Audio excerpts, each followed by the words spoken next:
It feels good to be back again on a midweek edition of Breakfast Central, and we are indeed excited. Yes, when I say we, well, Olive is around somewhere. She's doing the work of the Lord. All right, anyway, she joins us in a bit, but as usual, we just need to keep going and set the ball rolling, set the ball in motion.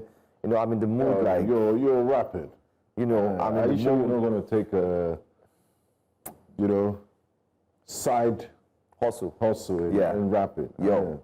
This new cats ain't got nothing on you. They have nothing on me, bro. They have nothing on me. You know what I'm saying? Anyway, welcome to Breakfast Central. I'm Joe Hansen.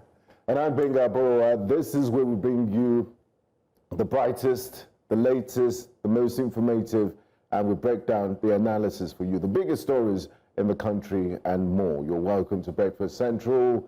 And let's get the ball rolling. It was expected. I don't know if you could script it, you could probably script everything that happened at the National Assembly complex yesterday in Abuja. But it would be nice to also have Olive here. Yeah. So let's. Do you mind if we just pause? Mommy, next time, please. It's either you are sleeping or you are watching the. Olive, when you were in high school, what sports did you participate? That's a very good question. Thanks for that question. Your Honor. Well, it was a number of things. I was a prefect. And I remember the day that... sports? Go straight to the I remember the day that This is how you start when you want to hear the lie. I remember the day that I went to the court to play basketball. Wait now. As I was there trying to play basketball, my students, my juniors were like, SP, you will break, oh. So that was the end for me. That's what you were senior prefect? Yeah, I was. Oh, wow. Yeah. No wonder. You couldn't play basketball in the court, but you ended up in the law court. So you still made it. Yeah, too wise. That's my issue with you. You know, just before we end this Super Falcons conversation, you know, Brazil, you know the Brazilian legend, female legend, Martha. That's what Azizat Oshola has become is for Nigeria. I agree. Megan Rapinoe for the United States. Great one for them. Do you think they can beat Morocco? Have you seen Morocco? They're very they're fantastic. Also, I believe in our girls. There's home advantage. It doesn't matter. There's home advantage. It doesn't matter. You don't see her wearing band. Jesus is king. It doesn't matter. I'm waiting for our girls to bring back the trophy. He's just a normal king now. We are talking of Jesus. Exactly. You don't see them celebrating yesterday and singing to Gaze Babas. No turning back, no turning back. I'm so proud of our girls. Thank you and well done. On behalf of all of us, you know, the whole Nigeria thanks you. And I'm sure some politicians will be dusting their passports. They will definitely be there in Morocco. Maybe Peter Obi will be there. You know, usually he's always there to support. I mean, come on, let's give him a break. But he might be there. He might be there to support. He's always there to support. He went to Senegal, Côte d'Ivoire. For the AFCON. I mean, he's always very supportive. Who's that? But Peter Obi, he may go there for the. Talking about Peter Obi. Right. Peter Obi has been in the news consistently. I was doing an analysis. I mean, aside from the fact that the girls have won, congratulatory messages were flying around on X yesterday from different, in quotes, personalities. But I also found out that the name you just mentioned has been in the news for the past 10 days. Because it's Peter Obi now. Back to back. You cannot see. Even yesterday, the FCT minister couldn't help but talk about him. When he was commissioning the Edo line that has been brought back in Edo State, and Opevolo was there, and the FCT minister had to say, that one is sharing food, carrying rice. I'm like, what is the problem? Why are you bringing him back? You're commissioning something in the Edo State. You had no other choice than to go back and mention You know why he mentioned it? Because the governor also made reference to it. The governor said that basically said, you need to open encyclopedia for you to understand. So these are adults gossiping. They're not gossiping. They're gossiping. They'll be saying it in the hush just brandishing. He was basically just trying to double down on what he said. And look, it doesn't matter how people drag me on international and national television. I said what I said, and what I said with my full chest. Peter Obi must take permission from me before coming to my state. Although that's a very implicating statement. And why I say this is because if you're saying that you can't guarantee his security if he doesn't take it means that you are saying that your state is not a secure state. Exactly. You're failing at your job in being able to provide security for the average Nigerian. Today is Women's Wednesday. Yes, Women's Crush Wednesday. So I'm going back to Morocco. We need to talk about the turnout. This same Morocco that wanted to bid for the World Cup. I mean, why do you put in a bid for hosting rights if people are not going to watch the games? It was, I mean, these are the finest teams on parade, and the stadium was empty. They were almost like 800, maybe 835 people. And if you remember, if you remove Albert and Onye Obaro, there will be 830 people or 33 people. So Morocco needs to do better. That's one. Turnout is terrible. When you see the finals, the whole of Morocco will come and they will chop beating. Well, I am certain. In Jesus' name. I am certain that the Super Falcons will come out victorious. They have to. They have to. And we But I have to think support them. beyond that, beyond the story of Morocco not showing up to watch the match, I think it's also a general attitude to how we perceive female football. And we need more people to show up in supporting female football. When Arsenal or Arsenal is playing, the men, you see the stadium. If it's the women, you see it's not the screen. It was men's Nations Cup. The streets were empty yesterday. No, exactly. The streets will be empty. Everybody will be there. Will be shouting. So we need more people, more women, more men to be in support of I second female that. But the funny thing is, the favorite sports in Morocco is actually football, and then of course you have athletics and so on. So I wonder why. But like you've said, I think you've nailed it because it's it's a female. Okay, let's move away from one very. My woman crush Wednesday. Thank you so much. Thank you so much. And next week you will also be. Thank you so much. I really appreciate it. Let's move away from women who's jealous. Man crush Monday. He's doing like this. He's eyeing me. We'll give him on Monday. We'll give him on Monday. I'm trying to manage it. Let's talk about excellent women. There are excellent women in football. To another woman that many have referred to as resilient, dogged, and even excellent in the way she has fought for herself and in the way she's carried herself. The interviews she's granted to the press. Yesterday we saw the interview that Senator Natasha Akpoti-Uduaghan granted outside the assembly complex, where she was barred from resuming her legislative functions. Let's give you clips of this, and then we'll come back to share our thoughts about this as well. She elected. This is not she elected. Behave yourself. She's our senator. She's our senator. She needs to enter. Don't behave yourself. She needs to represent us. Don't behave yourself. Don't behave yourself here. Elected to represent our people and our rights. Accepting of the guarantees. Woman, vote the woman. Can stop her. We are with our senator. We are with you.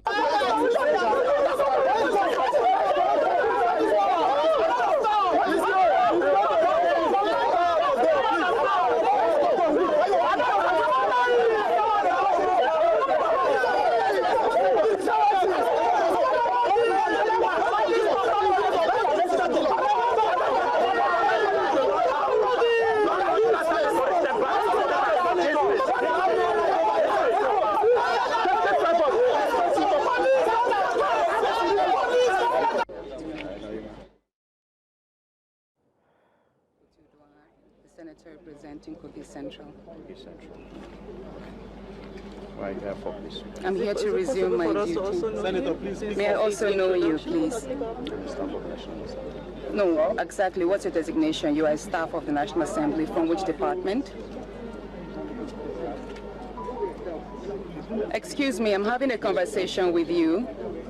Gentleman, you are a staff of the National Assembly? You are the security.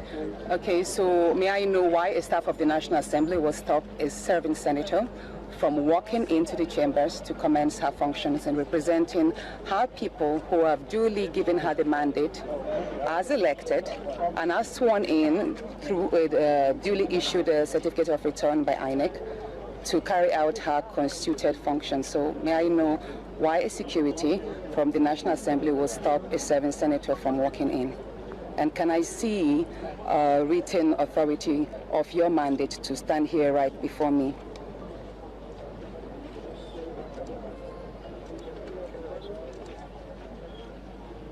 We can't hear you, sir.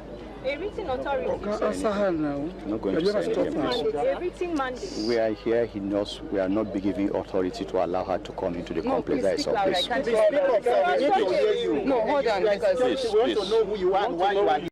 We want to see your... On whose instruction are you here, sir? it's okay. I've asked him the questions. I believe I deserve an answer. You don't have an answer?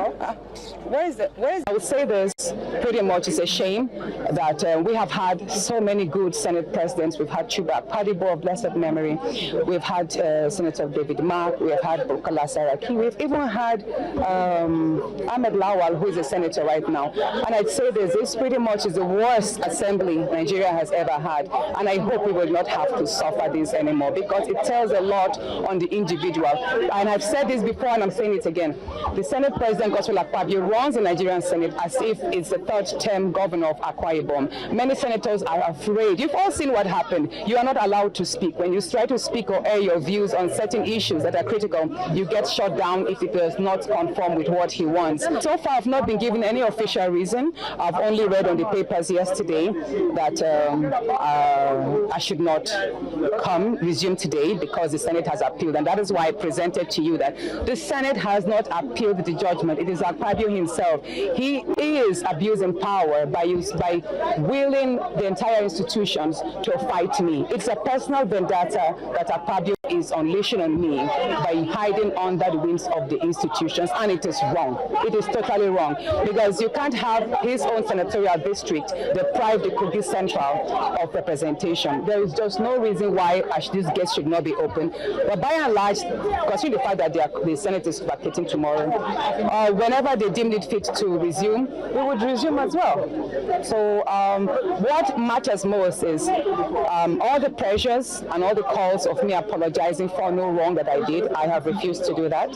So if it means staying the entire 6 months for an unjust suspension, which I'm repeating again, has been quashed by the courts, so be it. I have pretty much been busy with my constituents on the brighter side. You've all seen, we've been carrying out a lot of projects in the past few months.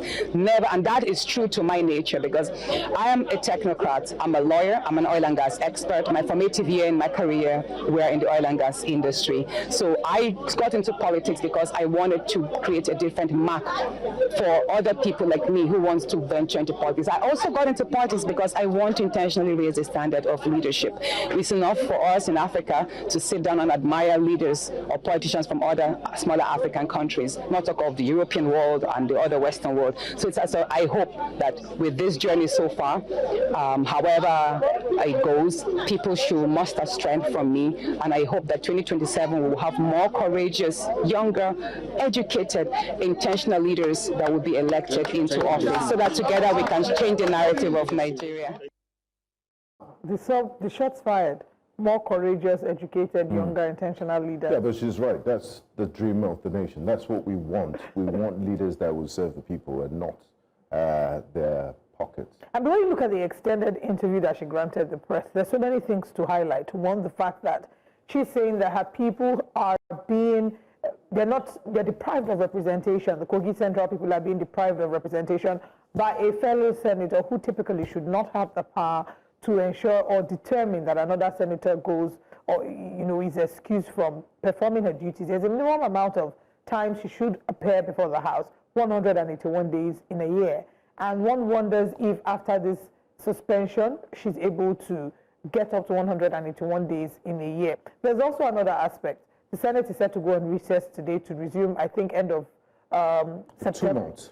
September, yes. End of September. So what that means, or what she believes, is that all of this tactic is being put in place to ensure that she completes the 6-month term initially determined by the Senate. She also did say, when we talked about the appeal and how there's been an appeal against the decision for her to return to the House, she says that the Senate did not appeal, that it was Godswill Akpabio that appealed in his personal capacity. Yeah. And if he's appealing in his personal capacity, then that's sort of different from what the initial issue was. The initial issue was with the Senate, not particularly with Godswill Akpabio. And he has taken this, it's really become a more personal issue, and she strongly believes that this is a case of personal vendetta. Interesting take, and all of this would have been avoidable. The whole world is watching Nigeria at this moment. The High Court also, some analysts have put the blame at their doorstep, saying that their interpretation or their judgment was kind of ambiguous. It didn't state in clear terms that she should resume, and they faulted at that aspect of judgment. However, I mean, the Senate knowing that, okay, she spent a few months in suspension, the court has spoken, you know these sort of things are bound to happen. You could have sent emissaries or have back-channel discussions to avoid all this sort of drama. I believe the people of Kogi Central have been deprived of their representation, and they deserve to have a representative, a senator, in the House, in the Senate chambers. You know, she also threw shade at the Nigerian police. She said these are the same people who were outside. It wasn't her, by the way, that said that. It was Aisha Isufu, who said that these are the same people that were out protesting days before, and now they're here doing the bidding of the legislature. Bear in mind that we've had a conversation on this show talking about where the bulk of the blame lies in terms of ensuring that the Nigerian police are guaranteed a better quality of life. And we talked about the ability of the Senate to wield legislative instruments for the benefit of the Nigerian police. Yet, these ones are here, again, doing the bidding. So it feels like what the Senate is basically dealing with misplaced priorities. There's so many pressing issues. Note so many pressing issues they should focus on, not this. Senator Natasha Akpoti-Uduaghan did send 2 letters prior to a resumption. Yeah. She sent to the IG. And they did not respond to her. She said whatever she heard was basically the responses from media, social media. They didn't respond to her from what we're hearing. But let's get reactions from social media. Of course, Nigerians are talking about this, and here's what they have to say about it. Our first tweet is from Sean Pepiski. It says, a duly elected senator being denied access and getting blocked from heading to the National Assembly, having to come down and walk all the way there because she's at loggerheads with another politician is beyond shameful. What is the point of rule of law in Nigeria if the supposed lawmaker ignores it? Senator Natasha Akpoti-Uduaghan got a ruling in her favor at the Federal High Court about 2 weeks ago, if I'm not mistaken, stating that she be recalled to the Senate. Can someone please explain why Godswill Akpabio allegedly told the security to deny her access? Is Akpabio above the law? That is the first tweet. And the next one says, Honorable Natasha says she's coming to the National Assembly. SP Akpabio invited DSS, SSS, police, and HQ to secure NAS premises. Some LGAs in Benue State are still under the control of bandits. Not to talk of the neglected North. Nigeria's problem is definitely its weak citizens. And this tweet is definitely fact. Did you see the security presence outside the Senate? It was heavy. You think that there was a war? One senator. Was she coming to bomb? Was she coming to bomb the National Assembly? It obviously tells you that they're afraid of her. No. Right? I mean, for them to be able to do that, it's beyond shameful. I mean, not to mince words. You said it. It's beyond shameful. We have a few more tweets. Let's take some more reactions on X. Our next tweet is from Jabir, who says Senator Natasha wasn't at the National Assembly thinking they'll allow her way in. The senator was there to prove to the world how cruel and unserious Akpabio-led Senate is. Okay. All right, we have another one. It says, this fight, no add up. I read the court ruling and there is no court order compelling the Senate to let her resume. The court, while acknowledging the power of Senate internal rules, urged Senate to allow Natasha to resume sitting. So let's not twist facts for sympathy. So this is part of what the argument is. They're saying that the ruling of the court was suggestory. It was a suggestion, and it was not a mandatory order. And our final tweet this morning is from Amin. It says, the Nigerian judiciary is setting a dangerous precedent by not ordering the arrest of Senator Natasha Akpoti-Uduaghan and Aisha Isufu. Disrupting the National Assembly and ignoring the rule of law shouldn't be tolerated. No one is above the law, not even activists with hired crowd. My question is, ordering their arrest on what ground? Exactly. What is the basis of the order? Ordering the arrest, he's talking about, you have a set of people who are equally saying that those who went there yesterday alongside the suspended senator should also be held accountable for the actions they displayed yesterday. And the reason is because they say they equally were breaking the law. How? And yes, they said they were breaking the law, that just like you read in the previous tweet, there was no direct order, according to them, that said that she should actually return to the Senate. And so it's a mixed reaction. Yeah, it's let me subject to just interpretation. Yes, so there are different subjects to interpretation. I wouldn't say they've broken any laws. And the reason for this problem, Benga and Olive, I mean, while looking at it holistically, there are some who will tell you that, okay, the Justice Nyako binding order was simply stating that the suspension was excessive. It was too much, and therefore it should be looked into. So it was more like Olive also mentioned, the word was more suggestive, but it did not state clearly. See, whether we like it or not, we did have a guest who joined us here a few days ago. And one of the statements he made was what I had always said in my heart, that the justice system should make clarity or make things clear for Nigerians in their judgment. And then, case in point, Labour Party. There's so many issues. It's like just like the guy said, it's like you're throwing it there. State too. You're throwing it there Local for government people to issues. now interpret the way they want. Yeah, so we need finality. Clear case. I mean, Justice Nyako has spoken. He also did make that suggestion, stating clearly that, listen, it is too long. Why don't you just go ahead and state clearly that, listen, this is not acceptable. This shouldn't be. This is the reason why. I'm sure it's one of the issues. And that's why you have the people upcoming NBA conference in Enugu State, and the Nigerian Judicial Council should look at this, because it's beginning to cause a lot of. You mentioned Labour Party. We have problem there. This Natasha's situation, State local there's government problem. issues. Guess what? We had a lawyer here yesterday. He clearly stated that she should be allowed to get back to the National Assembly. But somewhere, somehow, I saw another lawyer who said no, she's not allowed to get back to the National Assembly. This is because section this and section that. I mean, Olive, this is your field. And then you get different interpretations and mentions. And then the common man, I'm always concerned about the common man, which is myself, every other person who doesn't really have enough time to go through the entire sections and so on and so forth. Why don't you just make it simple, clear, and plain? If it was simple that, listen, you will not be allowed, I don't think she would have wasted time, because what we just did now is we just put Nigeria on the map again in a shameful way. Absolutely. A shameful I mean, color. Olive didn't get to. A shameful You way. didn't get to play football in high school. The ball is now in your court. Do your thing, please. I want to hear your analysis. You are the most qualified on this table to give us at the end of the day, analysis. I think As a member of the Nigerian Bar Association. Well, as a member of the Nigerian Bar Association, I would say that I'm going to report a number of what has been said. Some have referred to the judgment as judicial indiscretion, saying that Justice Nyako, after admitting that it was excessive, the suspension was excessive, while admitting to the fact that the Senate does have power to discipline, its people, they have power to carry out internal issues, to sort out internal regulations, but that the suspension was excessive. She's entitled to 181 days in a year. And after saying all of this, it was expected that there would be a mandatory order stating a directive that she automatically be recalled to the House. It felt like, what we're seeing here is the interpretation. Some are interpreting it to say that it was an advisory statement. Again, they can head to the court to grant interpretation. The unfortunate part is the Senate is going on recess today. So even if they head back to the court to get the interpretation, she will not be able to sit in the House until the end of September. But we'll keep our fingers crossed.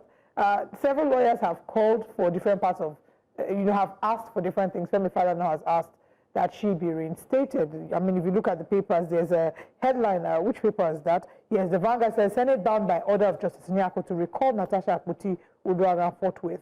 That is according to Leonard SAN, Femi Falana. But we'll continue to follow the story and see where the next step leads. The one thing you will know is that Senator Natasha Akpoti-Uduaghan always says that she's a law-abiding citizen and that she will not break the law to be able to ensure the establishment of the rights of her people. But that's all that we have this morning on Breakfast Central. Any extra words before we get to our Thank you headlines? very much, Barrister Emodi Esquire. No, we don't have anything at the end of that. We're just ordinary Mr. Johansson, Mr. Gbenga Boro, and It's understandable. We are all ordinary people. Let's bring you our top stories, Exactly. please, as we start the show officially. This morning on Breakfast Central, rebased GDP grows by 3.13% in Q1 2025, and crisis persists as Obi rejects Gati Abure Peace Pact. And now we're moving on from politics to the addressing survivors' welfare, of course looking at the killings in Plateau. Akpoti-Uduaghan bowed, state creation debunked, loans approved. Senate plenary will be joined by very seasoned guests for that, and also reviewing the newspaper front pages where your thoughts matters. So please get your phone ready to call in when we open the phone line.